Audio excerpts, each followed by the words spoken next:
야곱이 나이가 들어서 죽을 날이 가까웠다 생각해서 자식들을 불러가지고 축복을 합니다.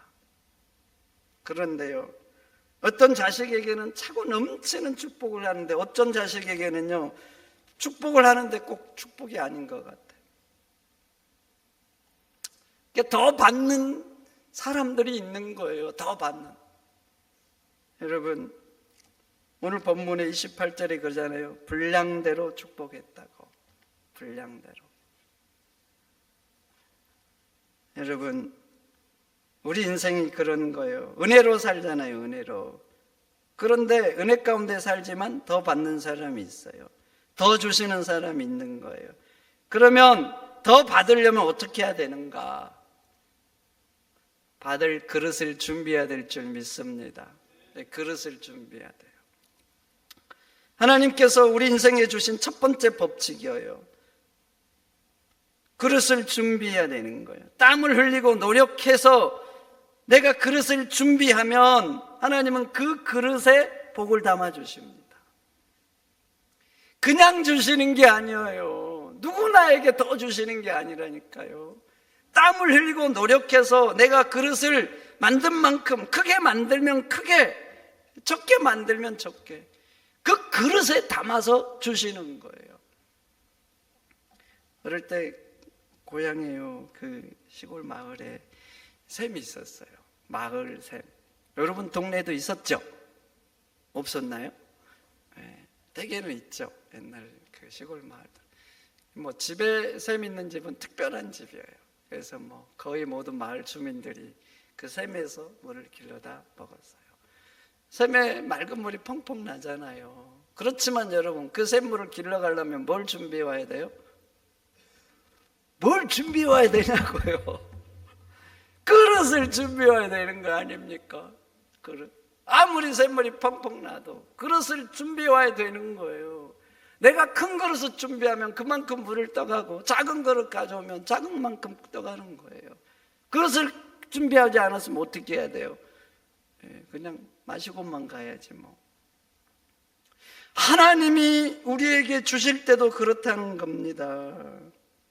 은혜 가운데 사는 게 맞아요. 그런데 더 받는 사람들이 있는 겁니다. 어떤 사람에게 하나님이 더 담아주시겠어요?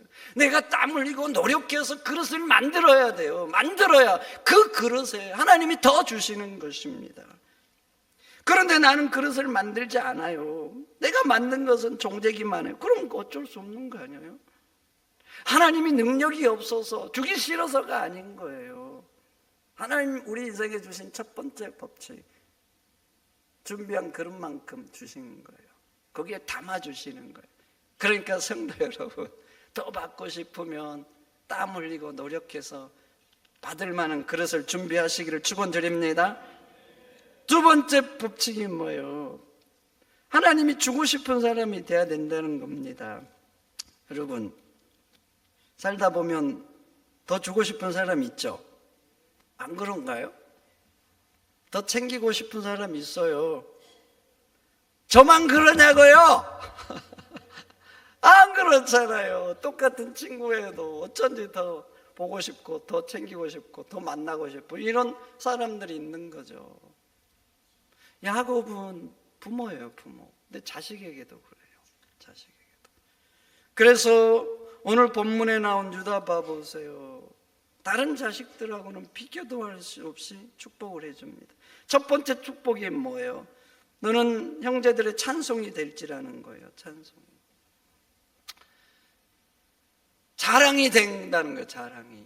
더 높은 존귀한 자가 된다는 거예요. 여러분, 왜 이렇게 야곱이 유다에게 그렇게 형제 찬송이 되고 자랑이 되고 또 존귀한 자라고 축복한 줄 아세요? 그거 아셔야 돼요. 야곱이 유다의 삶을 쭉 지켜봤잖아요. 근데 유다가 자랑스러운 거예요. 유다가. 여러분, 왜 야곱이 유다에게 이렇게 너는 형제들의 찬송이 될 거라고 더 큰 복을 줬겠어요? 자랑스러운 자식인 거예요. 그러니까 더 잘 되라고, 더 잘 되라고 그렇게 더 큰 축복을 해주는 것입니다. 그래서 성도 여러분, 여러분도 가정의 자랑, 교회의 자랑, 직장의 자랑이 되시기를 축원드립니다. 그러면 하나님께서 여러분들에게 그 축복의 소리를 듣고 더 큰 복을 여러분 인생 가운데 주실 줄 믿습니다. 그리고 계속 유다 봐보세요. 내 손이 원수의 목을 잡고 원수를 이기는 거 얼마나 감사해요. 내 아버지 아들들이 내 앞에서 절을 하고 너는 숫사자 같고 암사자 같다는 거예요. 굉장하죠, 굉장해. 규가 떠나지 않고 통치자의 지팡이가 내 발에 있고 모든 백성이 복종할 것이다. 왕가를 이룬다는 거예요. 왕가를 이루는데 모든 백성이 복종할 거다. 강력한 왕가를 이룬다는 거예요. 하나하나 놀라운 복이죠. 하나하나 놀라운.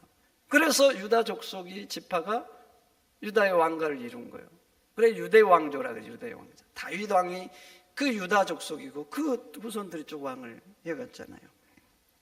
여러분, 다른 자식들은 하나도 받기 어려운 복을 계속 유다는 차고 넘치게 받고 있어요. 그럼 봐보세요. 하나님께서 왜 하필 유다에게 이렇게 야곱을 통해서 축복하게 하실까? 하나님의 의지가 담겨 있는 거예요. 이게 지금 왜 그럴까요? 하나님은 유다를 챙겨주고 싶은 거예요. 마음에 드신 거예요. 그래서 그런 거예요. 그럼 봐보세요. 무엇이 그렇게 마음에 들었는가? 첫째, 유다는 형제들이 요셉을 죽이려고 할 때 살려줬습니다. 살리려고 애를 썼어요. 창세기 37장에 형제들이 요셉을 미워서 죽이려고 하죠. 그때 유다가 나서 설득하잖아요. 우리 동생이라고. 우리 동생인데 피를 흘려 묻어두면 무엇이 유익하겠냐고. 우리 동생이고 핏줄이니까 그러지 말자고. 사정을 합니다. 설득을 해요. 그래서 요셉이 살았어요. 형제들이 왜 요셉을 미워했습니까? 아버지의 편애죠. 아버지의 편애는 두 가지예요. 아내에 대한 편애, 자식에 대한 편애. 야곱이 부인이 4명이 있었어요. 처음에는 2명이었는데 라헬과 레아가 있었어요. 야곱이 사랑하는 부인은 누구예요? 또 모른 체 하시네. 라헬이잖아, 라헬. 편애가 심해요. 편애가. 그러니까 사랑받지 못한 레아는 슬프죠. 속상하고 울고. 근데 레아의 자식이 누구예요? 유다잖아요. 유다도 말이죠. 자기 엄마가 남편 사랑을 받지 못해서 얼마나 슬퍼하고 울고 속상한 줄 알아요. 유다가 어릴 때부터 그렇게 엄마가 울고 속상한 걸 보고 자란 거예요. 그럼 부모 자식이잖아요. 엄마 아들. 그럼 동지라 되죠. 동지라. 형제들이 또 봐보세요. 그렇게 속상하고 엄마의 아픔을 보고 사는데 그 아버지 야곱도 자식도 편애하죠. 누가 낳은 자식을 사랑해요? 라헬이 난 요셉 얼마나 사랑합니까? 채색 옷 입히고 품에 끼고 살고. 그런데 봐보세요. 요셉 철이 없습니다. 철이. 우리가 좋게 보니까 그렇지 철이 너무 없어요. 잘난 체하고. 그럼 되겠어요? 형들은 지금 가슴이 찢어지는데. 괜히 그런 게 아니에요. 형들이 그렇게 미워해서 죽이려고 한 거예요. 그래서 미움이 극에 달아서. 유다도 요셉이 안 미웠겠습니까? 엄마가 얼마나 힘들어하고 아파하고 아버지가 요셉을 그렇게 표현한지 자기 눈으로 보는데 안 미웠겠냐고. 그런데 유다는 그 미움을 이긴 겁니다. 악한 마음이 생각이 들죠. 근데 그 악한 마음을 이긴 거예요. 그리고 형제들이 요셉을 죽이려고 할 때 막은 거예요. 막은 거예요. 사실 흉을 보면 같이 보는 게 동지라가 쉽습니다. 흉을 볼 때 같이 흉을 봐야 동지라가 되고 친구가 되죠. 자꾸 흉 보는데 나는 아니라 그러면 왕따 되기 십상이죠. 유다도 마찬가지죠. 그런데 유다는 말이죠. 뭐가 하나님이 좋아하는 걸 안 거예요. 그래서 거룩한 왕따가 될 각오를 하고 그렇게 막은 거예요. 그리고 나중에 요셉이 노예로 팔려가서 총리가 되잖아요. 나중에 형제들이 요셉을 만나는데 형제들이 요셉이 총리인 줄 모르잖아요. 그러다 발생한 사건이 베냐민 사건. 물론 요셉이 꾸민 거지만 그 사건을 통해서 베냐민을 종으로 삼으려고 해요. 진짜 종 삼으려고 하는 건 아니었지만 어찌되든 형제들 눈에는 그래요. 베냐민을 종으로 삼아야 된다고 요셉이 그러니까 그때 나선 사람이 유다잖아요. 제발 그러지 말라고 예언합니다. 베냐민 아버지 품으로 돌려보내달라고 예언을 해요. 예언하면서 뭐라 그래요? 내가 베냐민 대신에 종이 되겠다는 거예요. 내가 자신이 종이 되겠다는 거예요. 베냐민 배다른 형제잖아요. 이때 유다 결혼 이미 했습니다. 가정이 있어요. 가정, 자식도 있고 아내도 있고. 자기가 종이 되면 어떻게 돼요? 그 가정 어떻게 되겠어요? 가정만 힘들어지나요? 자기 인생은 어떻게 돼요? 노예라는 게 고대, 주인이 죽여도 법적인 처벌을 안 받는 존재 아닙니까? 그런데 자기가 베냐민 대신에 종이 되겠다고 사정을 하는 거예요. 여러분, 누가 이럴 수 있겠어요? 누가 그럴 수 있겠냐고. 나중에 이제 봐보세요. 또 출애굽을 해서 이스라엘 민족은 수많은 전쟁을 치릅니다. 계속 전쟁의 연속이죠. 그런데 가장 선봉에 섰던 지파가 유다 지파입니다. 항상 선봉에 섰어요. 전쟁을 할 때마다 선봉에 섰어요. 고대 전쟁이라는 게 몸을 부딪혀서 하는 전쟁이잖아요. 전쟁을 하면 앞에서부터 이제 싸우잖아요. 앞에서부터 뭐 100만 명이 있어도 일단 뭐 활 날리고 그러다가 앞에서부터 부딪히는 거예요. 그러면 누가 가장 많이 죽겠어요? 앞에서 부딪힌 선봉에 선 사람들이 가장 많이 죽죠. 굉장히 위험하죠. 항상 선봉에 섰어요. 11지파가 있잖아요. 11지파. 위험하니까. 이번엔 내가 섰으니까 다음에는 너가 서라. 이래야 되는 거 아니에요? 선봉에 계속 서면 어떻게 되겠어요? 유다 지파 없어질 수 있어요. 굉장히 약해질 수 있다는 거예요. 그런데도 항상 선봉에 섰어요. 세상을 한번 봐보세요. 작은 손해도 안 보려고 합니다. 사소한 손해인데 안 보려고 해요. 여러분, 채소 고를 때 봐보세요. 뭐 1,000원짜리, 2,000원짜리. 본능적으로 좋은 곳에 손이 가죠. 손이 안 보려고 합니다. 여러분, 이런 건 그래도 의지를 가지면 할 수 있어요. 저도 이런 마음이 들기 때문에 어쩌다 생각이 나면 안 좋은 곳 고르려고 그래요. 어쩌다가. 본능적으로 좋은 손이 가는데 어쩌다가 의지가 있고 그런 생각이 들면 그렇거든요. 근데 봐보세요. 내가 노예해야 되는 자리다. 이러면 사정이 달라지죠. 이건 작은 손해가 아니잖아요. 내 생사가 달린 거예요. 내가 죽어야 될 자리다. 그럼 이건 말이 달라지는 거예요. 한 번이 아니잖아요. 한 번. 이러면 그럴 수가 없어요. 누가 그렇게 하겠어요, 유다처럼. 그런데 유다는 그런 거예요. 유다는. 그래서 하나님은 유다가 마음에 드신 거예요. 그래서 하나님은 유다에게 큰 복을 주기로 작정하시고 야곱을 통해서 그렇게 축복하신 거예요. 그런데 그 다음 결과 봐보세요. 유다는 형제들의 자랑이 됐습니다. 자랑이 됐다니까요. 약해지지 않았어요. 약해지지 않았어요. 오히려 강해졌어요. 강해져. 여러분, 지금 이스라엘 민족을 뭐라고 불러요? 유대인이라고 부르죠. 유대인. 유대인이란 말은 유다 지파 사람이라는 소리입니다. 그러니까 11지파가 사라지고 만 거예요. 혈통적으로 사라졌는가? 사라지지 않았어요. 혈통적으로는 내가 루벤 지파고 뭐 시몬 지파고 레위 지파일 수 있어요. 그런데 2000년 동안 유대인들이 디아스포라로 세계에 떠돌면서 자기를 다 유다 사람이라고 말한 거예요. 유다 사람이라고. 내 혈통은 다른 지파라니까요. 그런데 유다 사람이라고 한 거예요. 왜 유다 사람이라고 그러겠어요? 자랑스러운 거예요. 자랑스러운. 그래서 지금은 이스라엘 민족과 유다인이 동일시되고 있어요. 여러분, 내가 낮은 자리 간다고 꼭 낮아지는 게 아니에요. 내가 낮은 자리 택해도 중요한 건 하나님의 의지예요. 하나님의 의지. 하나님이 높이시면 높아질 줄 믿습니다. 내가 손해봐요. 내 인생이 힘들어질 것 같아요. 우리 인생은 그렇게 판단해요.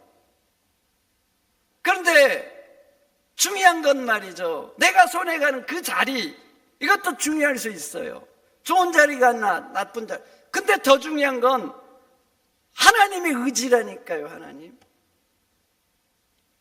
하나님이 강하게 하시면 강하게 되는 겁니다. 내가 강한 걸, 꼭 좋은 걸 택한다고 해서 내 인생이 술술 잘 풀린 게 아니에요. 하나님이 하늘문을 닫으면 내가 아무리 좋은 것 차지해도 내 인생 좋게 되지 않습니다. 하나님이 작정하시면 되는 거예요. 하나님이 하시면 됩니다. 성도 여러분, 하나님이 하시면 될 줄 믿습니다. 그러니까 여러분들도 유다 같은 사람이 되세요. 유다 같은 사람이 되면 하나님 내게 복 주세요, 주세요 안 해도 됩니다. 유다가 아버지에게 이렇게 축복해 달라고 그랬나요? 그렇지 않았습니다. 분량대로 해줬다 그러잖아요. 이 복을 받을 만한 사람인 거예요. 그래서 이렇게 넘치게 축복을 해준 거예요. 내가 유다 같지 않아요. 그런데 유다 같은 복을 달라? 하나님 주시겠습니까? 줘도 받지를 못합니다. 아니, 줘도 봐보세요. 내가 그걸 사용할 능력이 없어요. 주면 어떻게 돼요? 오히려 인생 망칩니다. 망친다니까요. 여러분, 우리 인생에 중요한 것은 유다 같은 사람이 먼저 되는 것입니다. 하나님 챙겨주고 싶은 사람, 이런 사람 되는 거. 여러분, 유다 같은 사람이 되어서 유다 같은 복을 누리면서 사는 여러분들이 되시기를 축원드립니다. 그리고 마지막으로 계속 복된 존재가 되려면 자신을 거룩하게 깨끗하게 항상 지켜야 돼요.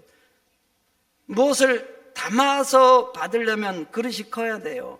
그래서 인생의 첫 번째는 열심히 그릇을 만드는 거예요. 그릇에 담아주신다니까요. 그냥 안 주셔요. 땀이라는, 노력이라는 그 희생으로 만든 그릇, 이게 중요해요. 근데 그릇이 아무리 커도 봐보세요. 그 다음 중요한 거, 그 그릇을 깨끗하게 지켜야 돼요. 그릇은 큰데 더러워요. 오물이 있어요. 그럼 거기에다가 좋은 거 담겠어요?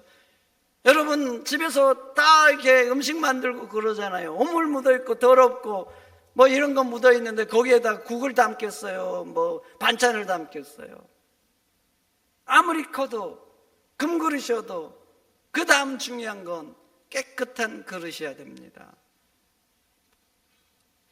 그래야 그 그릇에 뭔가 좋은 것을 계속 담는 거예요. 오늘 본문 루벤을 한번 봐보세요. 장자죠, 장자. 고대 장자는 특별한 의미가 있어요. 그래서 유산도 더 많이 받고, 또 아버지가 부재하면 아버지를 대신해요. 고대 그 아버지라는 존재 가정에서는 요즘하고는 좀 차원이 다른 이렇게 권위가 있어요. 그 장남은, 장자는 그 아버지가 부재하면 아버지를 대신해요. 그리고 아버지가 돌아가시면 그 아버지 자리를 계승하는 거예요. 이게 일반적인 원칙이에요. 그러니까 장자는 고대 특별해요. 그래서 집안에서도 존중받고 그러는 거예요. 그러니까 장자로 태어났다. 그냥 태어나서부터 다른 11명의 동생들과는 다른 위치에서 루벤이 시작한 거예요. 그런데 장자인데 봐보세요. 3절, 오늘 3절. 거기에 더 큰 복을 받아서 월등하고 탁월하다 그래 기록을 하고 있어요. 장자인데 월등하고 탁월한 능력까지 받은 거예요. 감사하죠, 감사. 장자인데 거기에다가 월등하고 탁월한 또 능력까지 있으니까 얼마나 감사해요. 그런데 봐보세요, 루벤. 장자인데 장자의 축복을 받지 못합니다. 내가 마땅히 받아야 될 복이에요. 근데 그 복을 받지는 못해요. 그리고 또 보세요. 탁월하고 월등한데 너는 탁월하지 못할 거라 그래요. 여러분, 월등하고 탁월하면 탁월한 복을 받고 탁월하게 위대하게 쓰임을 받아야 되는데 루벤은 탁월한데 탁월하지 못할 거라 그래요. 얼마나 안타까운 일이에요. 그래서 루벤 지파, 그리고 루벤 탁월하게 사용받지 못하잖아요. 요셉처럼, 유다처럼 탁월하게 사용받지 못해요. 그럼 장자인데, 탁월한데 왜 장자의 복도 탁월한 복도 받지 못하는 거예요? 자기를 거룩하게 지키지 못한 거. 오늘 4절 봐보세요. 너는 물의 끓음 같아서 아비의 침상에 올라갔다는 거예요. 무슨 소리입니까? 누베는 욕망이 물처럼 끓어오를 때 절제하지 못했어요. 욕망대로 해버린 거예요. 그래서 아버지의 침상에 올라갔다는 거예요. 더 말하기가 민망해서 더 멘트를 안 날립니다. 욕망을 참지 못한 거예요. 사람은 욕망이 끌어올 때가 있습니다. 성적인 욕망 끌어올 때 있고, 감정이 자극을 받으면 막 끌어오르죠. 욕심이 끌어오를 때도 있어요. 근데 욕망대로 하면 여러분 누벤처럼 됩니다. 세상도 잘 봐보세요. 탁월한 사람들 많아요. 탁월하게 일 잘하는 사람들, 탁월한 재능으로 뭔가를 하는 사람들이 있어요. 탁월하게 일을 하는데 봐보세요. 감정이 끌어올 때 막 참지를 못해요. 그래서 막 해대버린 거예요, 감정대로. 그럼 봐보세요. 탁월하게 했던 그것들 다 빛을 잃고 맙니다. 집에서 반찬을 맛있게 했어요. 이틀 동안 했어요. 남편하고 밥 먹으면서 화를 내버리는 거예요. 그럼 여러분, 반찬 맛있게 한 거 다 빛을 잃고 마는 거예요. 세상은 탁월하게 성공한 사람도 있어요. 탁월함으로 정치에 성공하고, 탁월함으로 사업에 성공하고, 탁월해서 운동에 성공하고. 근데 끌어오르는 욕망을 참지 못한 거예요. 욕심을 참지 못하고. 그래서 인생을 망한 사람들, 탁월함의 복을 누리지 못한 사람들 얼마나 많이 봅니까? 여러분, 누구나 끌어올 때가 있습니다. 끌어오를 때 그 욕망 절제하시기를 축원드립니다. 여러분들이 끌어오르는 욕망 때문에 가서는 안 될 때 가면 가정에서 누려야 될 복, 부부 사이의 복 잃고 맙니다. 잃고 만다니까요. 제가 끌어오르는 욕망을 참지 못해서 욕심을 부리고, 그래서 취해서는 안 될 것 취하고, 가서는 안 될 곳 가보세요. 제가 한 달 뒤 이 자리에 있을 수 있겠어요? 저는 하나님이 주신 복이라고 생각해요. 감사하죠. 부족한데 세워주셨으니까. 하나님이 이 복을 계속 누리게 하시겠냐고요. 여러분도 허락을 안 할 거예요.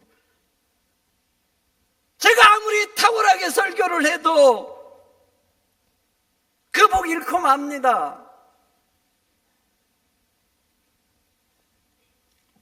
여러분, 인간은 누구나 끌어오를 때 있습니다. 십자가 밑에 가시기를 축원드립니다. 주께서 왜 십자가를 지시고 우리를 위해서 피를 흘렸는가? 우리의 죄들 때문이 아닙니까? 악함 때문이 아닙니까? 악한 욕망들, 취해서는 안 되는 욕망들. 그래서 그리스도 예수의 사람들은 그 종과 욕심을 십자가에 못 박은 자라 이렇게 말하고 있는 거예요. 욕망이 끌어오를 때, 욕심이 끌어오를 때, 감정이 끌어오를 때 십자가 밑에 가서 나를 위해서 죽으신 예수님을 바라보시기를 축원드립니다. 그리고 끌어오르는 욕망의 브레이크를 거세요. 여러분들이 깨끗하게 지켜야 됩니다. 지켜야 돼. 그래야 주신 복 계속 누리는 거예요. 성도 여러분, 우리는 성도입니다. 여러분들을 깨끗하게 거룩하게 지키시기를 축원드립니다. 그럼 하나님이 주신 이 귀하고 아름다운 이 은혜와 복들 하나님이 계속 누리게 하실 거예요. 기도하겠습니다. 하나님 감사합니다. 오늘 주신 말씀 마음에 잘 새기고